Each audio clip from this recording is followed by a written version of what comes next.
શ્રી કૃષ્ણ પૂજારી દાદા, જય શ્રી કૃષ્ણ સરપંચ બેન, જય શ્રી કૃષ્ણ, જય શ્રી સવાર સવારમાં જય શ્રી કૃષ્ણ. તમને બધાને જય શ્રી કૃષ્ણ અને જય ભારત. જય ભારતના વંદે માતરમની ખરા. હા, વંદે માતરમ પણ ખરા. સલામી વાલેકુમ કાંતિલાલભાઈ, વાલેકુમ અસલામ. નમસ્કાર સરપંચ બેન, નમસ્કાર અને બધાને જય મહાદેવ. જય મહાદેવ. હા હા, જય મહાદેવ. ક્યાં ચાલે તમે? આપણા ગામના શાળાના જે શિક્ષક છે નરોત્તમભાઈને એમને સાથ આપવા જવું છે. આપણો દેશ પ્રગતિના પંથે આગળ વધવા માંગે છે, પરંતુ મતદાનના દિવસે 100% મતદાન થાય એના માટે ગામના સર્વ નાગરિકોને જાગૃત કરવા માંગુ છું. એમાં પણ મહિલાઓનું 100% મતદાન થાય. લોકો મતદાન પ્રત્યે જાગૃતિ પ્રત્યે નાગરિક મતદાન કરે અને અન્યને મતદાન કરાવે,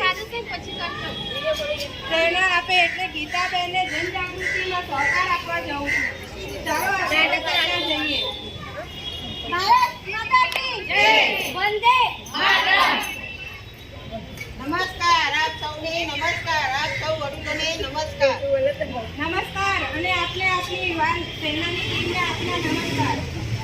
સીતાબેન, દીકરી પૂજા અને તમારું મતદારોને જાગૃત કરવાનું કામ, લોકશાહીને જીવંત રાખવાનું તમારું અભિયાન. દરેક મતદારો જે મતદાન કરી શકે છે તેઓના ઘરે ઘરે જઈને તેઓને મતદાન નોંધણી કરાવવાનું તમારું કામ છે. ગામને જીવંત રાખ્યું છે. સરસ. માટે જ હું વિનંતી કરું છું કે પૂજાને દેશ સેવા સાથે જોડી દેશને અખંડ અને મજબૂત કરવા જાહેર જનતાને તમામ નાગરિકને ભારતીય પ્રચાર ચૂંટણી પ્રક્રિયામાં આપણે સાથ સહકાર આપવો જોઈએ. અને આજે રજા છે એમ કરીને ઘરના કામકાજ કાઢવાના નહીં અને સમયસર મતદાન આપવું જોઈએ અને ટટલી આંગળીમાં મતનું નિશાન કરીને ગર્વ અનુભવવો જોઈએ. ચાલો આપણે સૌ ગામના છેડા નાગરિકોને જાગૃત કરવા જઈએ.